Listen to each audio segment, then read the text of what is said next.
Pada kesempatan kali ini kita akan membahas tentang adanya upaya menunggangi setiap isu solidaritas Palestina. Namun di awal hendak saya tegaskan, Indonesia adalah negara yang paling konsen mendukung kemerdekaan Palestina.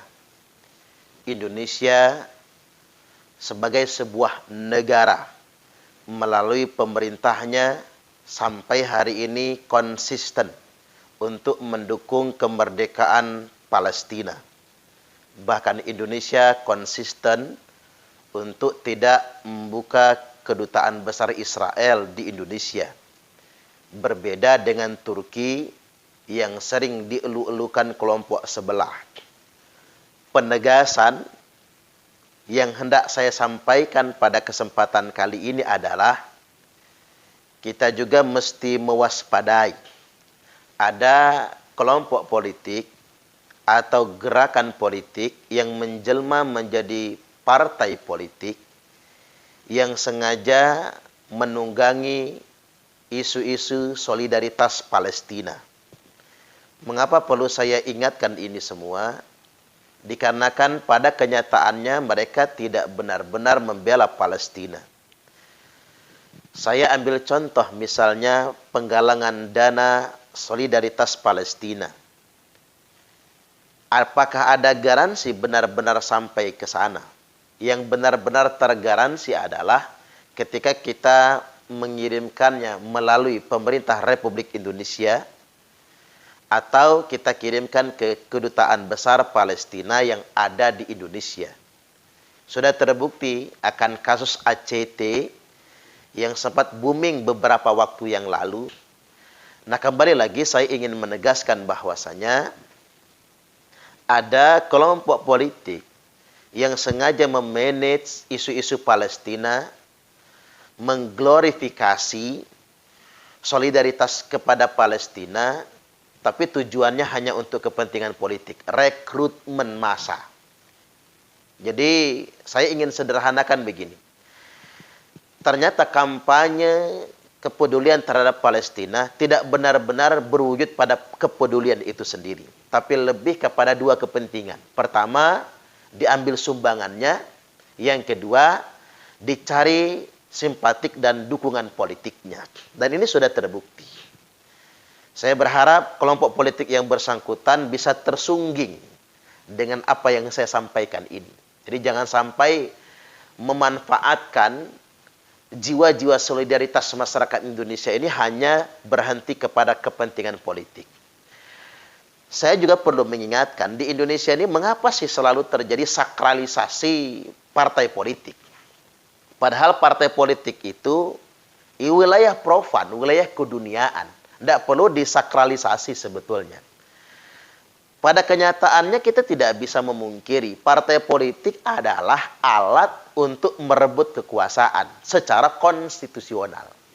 Saya ulangi sekali lagi, partai politik apapun namanya, apapun warnanya, hanyalah alat untuk memperebutkan kekuasaan atau meraih kekuasaan, namun dengan cara yang konstitusional. Jadi jangan disakralisasi sebetulnya. Apa yang saya sebut dengan sakralisasi? Jangan kemudian merasa partainya dijustifikasi sebagai partai Allah, Hizbullah misalnya. Padahal ya pada kenyataannya tidak juga. Ini cuma perebutan kekuasaan. Cobalah lihat orang-orang politik itu. Mereka tidak hanya berkompetisi dengan beda partai, tapi antara caleg nantinya di 2024 bisa kita lihat, antara caleg mereka berkompetisi antara sesama mereka. Termasuk yang digaungkan oleh Pak Amin Rais, misalnya tentang partai Allah dan lain sebagainya. Entah dia juga bikin partai umat. Kemudian ribut-ribut kemarin karena partai umat tidak lolos verifikasi misalnya. Lalu menyalahkan rezim, menyalahkan pemerintah. Padahal sebetulnya dalam tanda kutip mungkin saja yang paling sebel kalau partai umat itu lolos verifikasi adalah pihak yang paling dirugikan. Pihak yang paling dirugikan siapa? Ya bukan pemerintah, bukan rezim, bukan partai yang berkuasa. Mungkin saja yang paling dirugikan justru PAN misalnya, PKS misalnya. Justru ketika gak lolos verifikasi, partai yang mungkin saja dirugikan ini akan senang sekali. Karena suara mereka tidak akan pecah. Saya cuma ingin sederhanakan, tidak perlu mensakralisasi partai politik. Dan partai politik jangan pernah memanfaatkan isu-isu kemanusiaan hanya demi kepentingan politik mereka.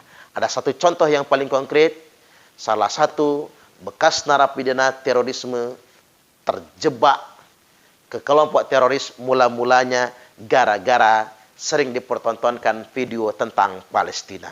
Yang ujung-ujungnya dia hanya dimanfaatkan untuk kepentingan partai politik. Anda bisa saksikan ulasan berikut ini. Setelah begini, Pak Solihin ini, dia ternyata kurang puas sekedar beragama membid'ah-bid'ahkan lingkungan masyarakatnya. Lalu dia terekrut kelompok jamaah tarbiyah. Jamaah tarbiyah itu kalau di dunia internasional nyebutnya Ikhwanul Muslimin. Di jamaah tarbiyah, dia sering sekali dipertontonkan. Film-film kekerasan yang terjadi di Palestina, di Chechnya, di Bosnia gitu. Akhirnya sengaja film ini diputar oleh kelompok jamaah tarbiyah, oleh Ikhwanul Muslimin itu sengaja ditontonkan untuk membangkitkan rasa solidaritasnya terhadap dunia Islam. Sebetulnya begitu. Ketika girohnya sudah bangkit, dia harus membela Palestina. Sayangnya di jamaah tarbiyah, dia hanya dimanfaatkan untuk dua kepentingan. Satu, kepentingan politik. Milih partai politik tertentu. Dan orang tidak benar-benar diajak membela Palestina. Ujung-ujungnya, orang yang sudah tercuci otaknya, brainwashing, orang yang sudah meninggi girohnya, ujung-ujungnya hanya diajak milih partai politik tertentu. Yang seolah-olah mereka mencerminkan diri sebagai pembela Palestina. Padahal itu murni politik. Dan dimanfaatkan yang kedua apa? Ekonomi, sumbangannya. Yuk nyumbang ke Palestina, yuk nyumbang ke Rohingya. Padahal sumbangan itu belum tentu nyampe ke sana. Ikuti Adi. Yang dengan itulah doktrin mulai adanya bibit-bibit terorisme itu. Baik. Saya bermula dari studi kasus. Studi kasus ex narapidana terorisme, yakni Pak Solihin. Beliau adalah salah satu ex-napiter terkait dengan perampokan Bank Tambah Rejo, Gading Rejo, Preng Sewu di 2013 silam. Dan Ustadz Solihin ini sudah bertaubat. Sudah bebas dari penjara. Kalau tidak salah beliau divonis 7 tahun. Dan sekarang sudah setia negara Kesatuan Republik Indonesia. Ini saja yang hendak saya sampaikan tentang pengalaman Pak Solihin. Kemarin beliau bercerita juga pas kegiatan Polda juga di Kampung Pancasila, Sidodadi Asri, Jati Agung. Jadi mula-mula Pak Solihin itu Pak terekrut pada kelompok pengajian yang punya kecenderungan membid'ahkan amaliyah masyarakat Nahdiyin. Kan mayoritas di Indonesia ini masyarakat muslimnya bermadzhab Syafi'i. Itu ditandai subuh pakai kunut misalnya, salat pakai usolli, udah jelas itu madzhab Syafi'i. Nah, dia terekrut di pengajian kalau usolli itu bid'ah, kalau kunut itu bid'ah, kemudian maulid itu bid'ah, Isra wal Mi'raj itu bid'ah. Intinya apa yang dia lakukan selama ini di lingkungannya, di masyarakatnya dan di keluarganya itu bid'ah semua, salah semua.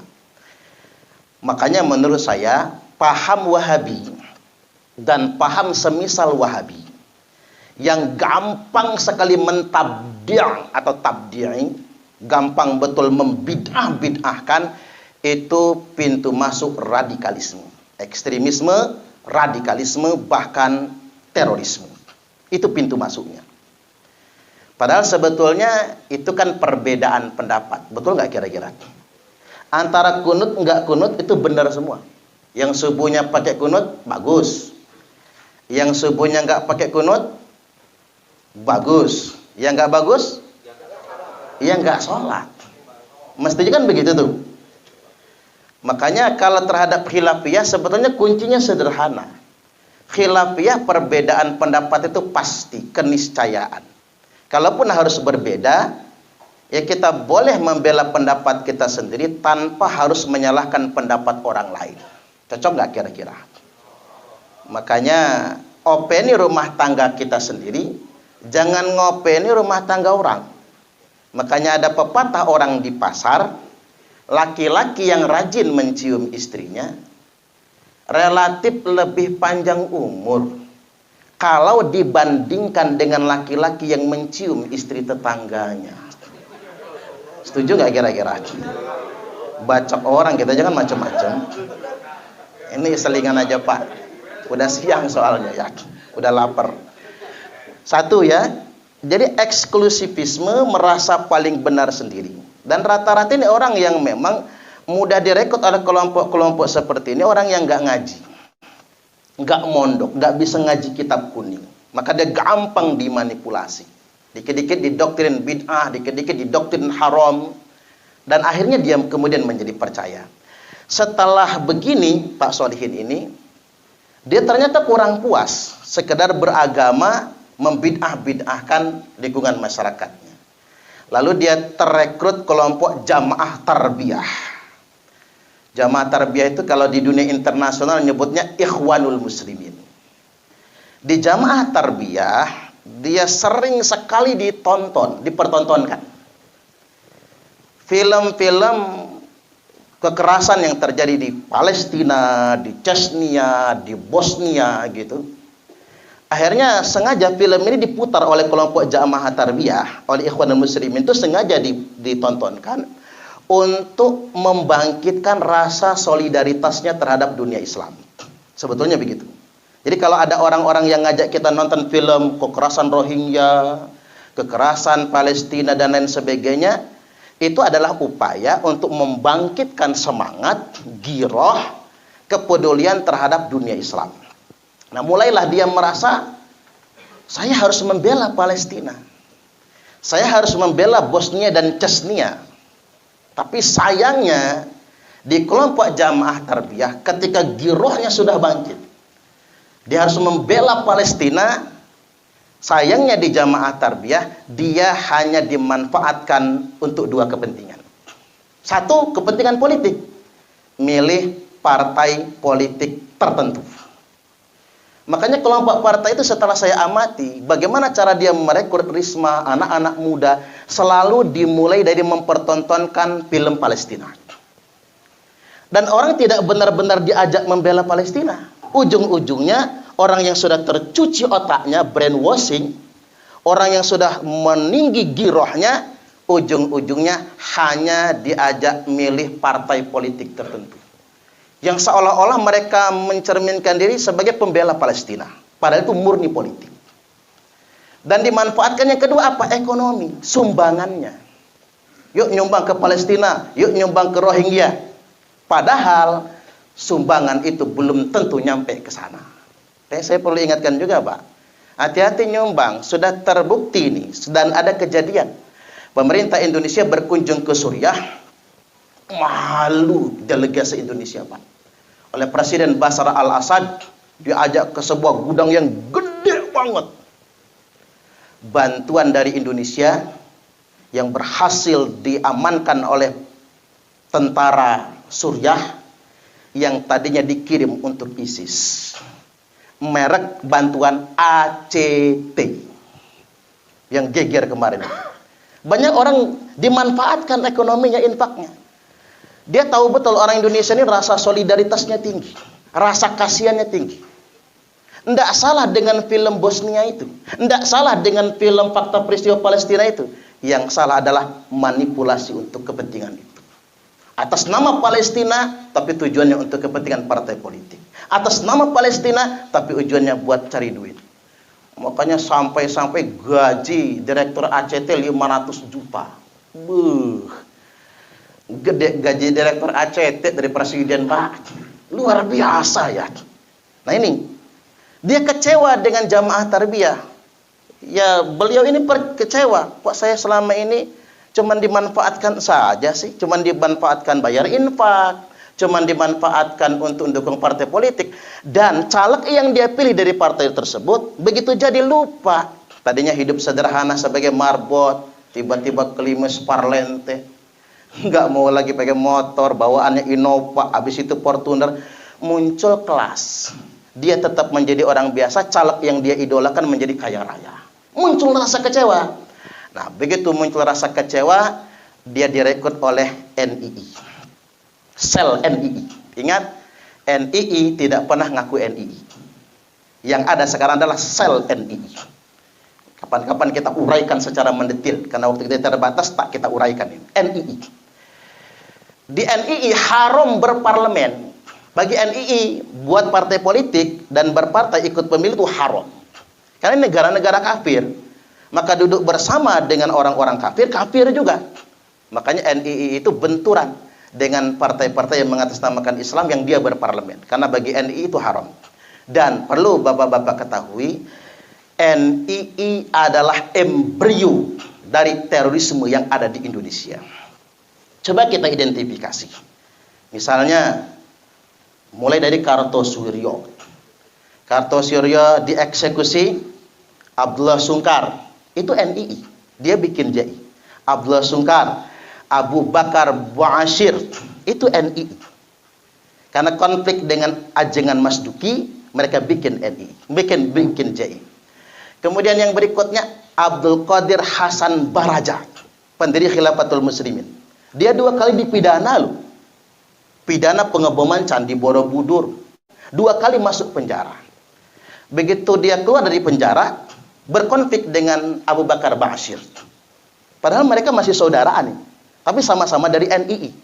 Karena rebutan menjadi pemimpin, maka Baraja mendirikan kelompok sendiri, Khilafatul Muslimin. Lalu mentahbiskan dirinya sebagai khalifahnya, yang sering saya sebut khalifah palsu. Karena nggak ada yang ngangkat dia. Jadi kalau ada nabi palsu, ada khalifah palsu, ada Imam Mahdi palsu, ada malaikat Jibril palsu. Sampai sedemikian rupa, itu NII semua itu. Termasuk Ahmad Musaddiq, Pak, yang ngaku nabi, yang punya Al-Qiyadah Al-Islamiyah, itu nabi palsu, itu dari NII semua itu. Semuanya lingkaran sedemikian rupa. Nah, direkrut di NII.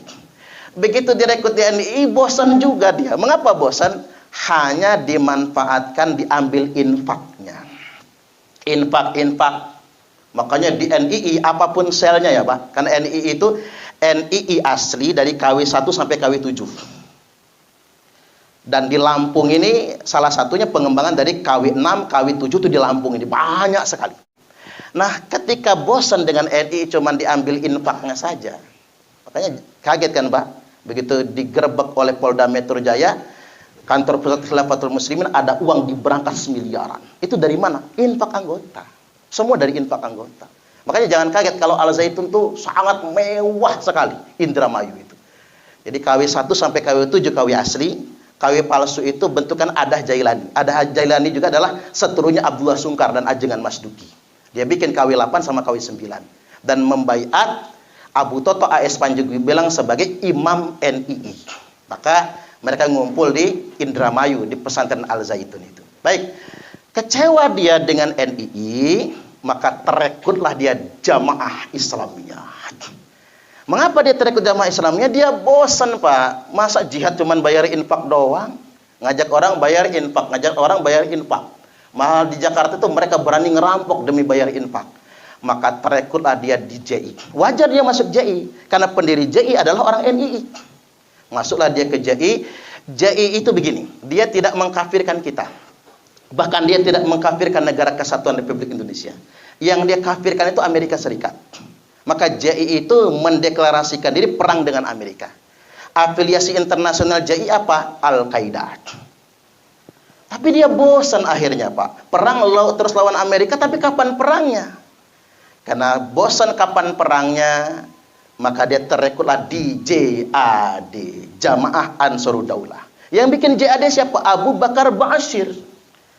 Lalu menetapkan negara ini negara kafir, togut, antek-antek togut, polisi, tentara itu antek togut semua, halal semua darahnya. Dan JAD ini kecenderungannya sumbu pendek, gampang marah, gampang emosi, gampang ngamuan, dan gampang ngebom. Termasuk yang ngebom di Astana Anyar kemarin, itu terafiliasi JAD. Nah, ketika masuk JAD, Pak Ustadz Solihin ini tadi, butuh biaya buat jihad. Karena butuh biaya buat jihad, maka cari fa'i. Fa'inya apa? Ngerampok bank di Gading Rejo, Tambah Rejo, Gading Rejo, Kabupaten Pringsewu pada 2013 silam. Nah, inilah perjalanan Ustadz Solihin yang bisa kita ambil pelajaran. Jadi memang jadi teroris itu nggak ujuk-ujuk gitu, nggak gila lah jadi teroris itu, nggak tiba-tiba. Ada proses yang sedemikian rupa. Baik, kemudian yang berikutnya sedikit lagi yang jelas peringatan bagi kita, dua hal yang hendak saya sampaikan. NII dan seterusnya, NII, JI, HTI, Khilafatul Muslimin sebagainya selalu menawarkan gagasan daulah, mendirikan negara Islam. Selalu menawarkan gagasan khilafah, menegakkan khilafah Islamiyah. Saya sederhana saja ingin menyampaikan. Tidak ada satupun perintahnya mendirikan khilafah dalam Quran maupun hadis. Apa sih kita bercapek-capek berlelah-lelah? Saya sedang ngobrol sama orang Khilafatul Muslimin, sama orang Hizbut Tahrir. Kata saya, tunjukkan dalilnya. Satu aja, nggak usah banyak-banyak. Perintah dalam Quran maupun hadis untuk menegakkan khilafah. Satu saja. Loh, mengapa kita mesti berlelah-lelah sampai mengorbankan nyawa demi menegakkan khilafah? Mengapa kita jadi terlarang menegakkan khilafah? Karena orang yang hendak menegakkan khilafah itu sama saja dia akan memberontak negara sendiri. Nanyanya sederhana saya sama mereka, sama Ustadz Baraja. Ini kalau kita menegakkan khilafah, NKRI kemana? Ya bubar, kata dia. Tanya Hizbut Tahrir. Itu saksinya tuh, dua penyuting saya itu. Di masjid habis pengajian dia protes saya pengajian. Merotes saya loh, Pak. Merotes saya sedang pengajian. Berani mereka tuh, sedikit tapi berani. Saya sederhana, kata saya, nggak enak mas, banyak orang di sini. Habis sholat isya kita ngobrol. Ngobrol disaksikan warga. Saya nanya, kata saya, kalau khilafah berdiri, NKRI kemana? Bubar, kata dia. Itulah bahayanya mereka. Ketika mereka menggagas khilafah, sama saja mereka akan memberontak negara sendiri, melawan pemerintah yang sah. Maka Nabi bersabda, man kharaja minat ta'ah, barang siapa yang keluar dari ketaatan kepada pemerintah yang sah, wa faraqal jamaah, dan dia memberontak kepada negara, famata, lalu dia mati, mata mitatan jahiliyah, maka matinya mati jahiliyah. Ini yang jelas. Jadi bukan mati syahid, mati jahiliyah. Hadis yang terakhir, Ustaz, ada pertanyaan katanya. Kan orang-orang yang mengasong khilafah, orang-orang yang keras, yang katanya radikal itu rajin sholat semua. Betul. Rajin puasa. Betul. Bahkan mereka mendirikan pesantren. Iya. Bahkan mereka menghafal Al-Quran. Iya. Bahkan kita, Pak, mungkin gak berani memerangi mereka kalau bukan karena perintah Nabi. Bahkan Ali bin Abi Thalib pun nangis ketika berperang dengan mereka semua. Untung ada sabda Nabi. Jangan pernah tertipu. Nabi bersabda, yakhruju qaumun min ummati, akan keluar sekelompok orang di tengah-tengah umatku. Yaqra'unal Qur'an, mereka semua fasih membaca Al-Qur'an. Maaf ya, Pak. Orang Indonesia ini baik-baik, pengen anaknya hafal Qur'an kan? Dikirim anaknya ke rumah tahfiz, ke dinia, ke pondok-pondok untuk menghafal Qur'an. Tapi saya pikir jangan sembarang rumah tahfiz. Jangan sembarang pondok pesantren. Penting itu sanad. Karena ada kejadian ini, polisi, Pak. Ini betul-betul kejadian. Anaknya untung masih kecil. Begitu pulang anaknya ditanya, ngaji apa tadi nak? Togut, Pak, kata dia. Oh, kaget bapaknya. Pesabara ini, Pak. Kaget bapaknya. Togut, nah togut itu apa? Ya setan, Pak. Sampai situ masih benar. Togut setan, benar-benar tuh. Maksudnya apa lagi, nak? Yang togut itu, Pak, turunan setan tuh Jokowi. Nah, Jokowi, polisi, tentara, subhanallah. Langsung dikeluarin sama bapaknya, Pak. Segitunya indoktrinasinya itu. Makanya jangan sembarangan. Jangan terpancing, terpukul cuma dengan hafal Quran. Ini sabda Nabi loh. Yaqra'unal Qur'an. Mereka semua fasih membaca Quran, kata Nabi. Laisa qira'atukum ila qira'atihim bisyai'. Di mana bacaan Quran kalian tidak ada apa-apanya dibandingkan dengan bacaan Quran mereka. Wala salatukum ila salatihim bisyai'. Salat kalian enggak ada apa-apanya dibandingkan dengan salat mereka. Salatnya Pak tentara walaupun gagah masih kalah sama mereka. Salat Pak polisi masih kalah. Mereka lebih rajin salatnya. Dan membaca Quran itu, kalau di zaman dulu Khawarij itu membaca Quran itu 5 juz dalam satu salat. Wala siyamukum ila siyamihim bisyai'. Dan puasa kalian tidak ada apa-apanya dibandingkan dengan puasa mereka. Bahkan Nabi sampai menegaskan, yahkiru ahadukum amalahu min amalihim. Salah seorang di antara kalian pasti minder kalau membandingkan amalnya dengan amal mereka. Bapak-bapak nih, kalau membandingkan amal dengan kelompok-kelompok itu, kalah kita, Pak. Mereka sholat tahajudnya rajin, ke masjidnya rajin mereka daripada kita. Ini kejadian di Muara Enim, sedang saya tindak lanjuti. Jadi di Muara Enim itu satu kampung, begitu yang paling rajin sholat itu kelompok itu semua. Tapi yang lain kafir, yang lain bid'ah semua. Paling rajin mereka sholat daripada kita. Makanya saya sampaikan, kalau masjid-masjid kita tidak mau dikuasai kelompok radikal, kelompok wahabi, ya kita harus memakmurkan masjid dong. Biar kita yang memakmurkan, jangan sampai mereka yang menggantinya. Mereka yang kemudian menguasai masjid-masjid kita.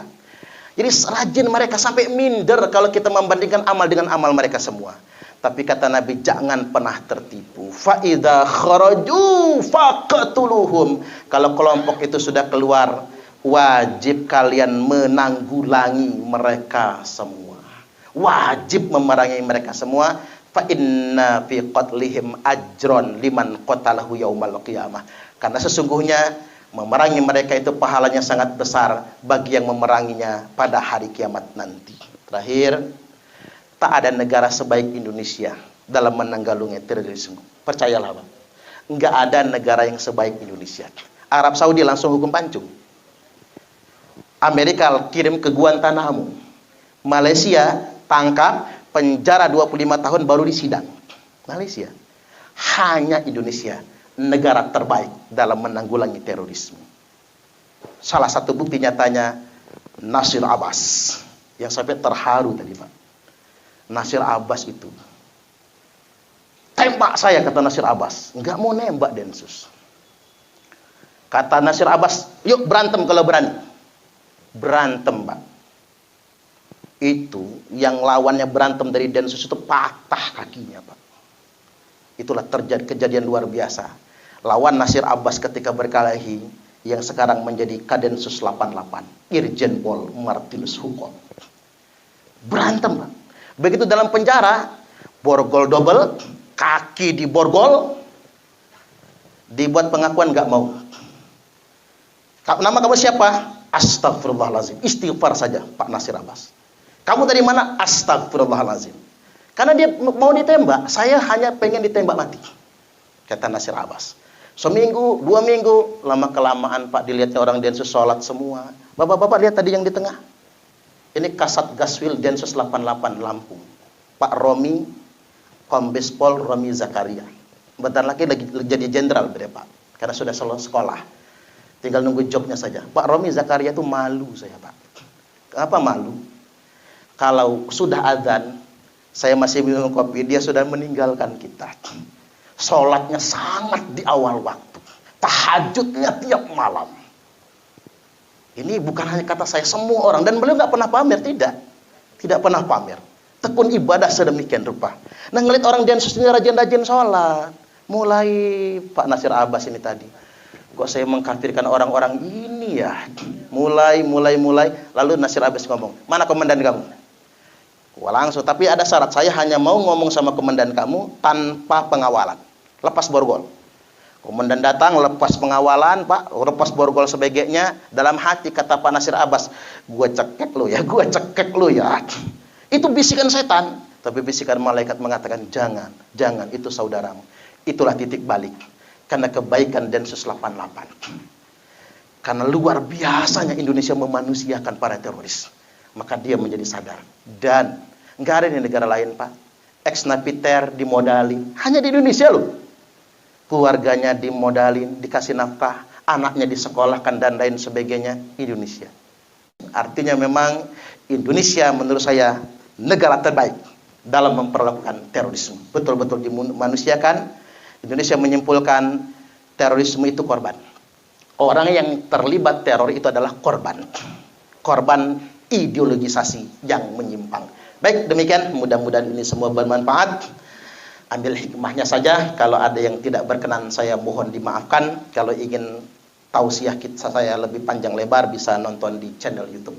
Wallahul muwaffiq ila aqwamit thariq. Wassalamualaikum warahmatullahi wabarakatuh.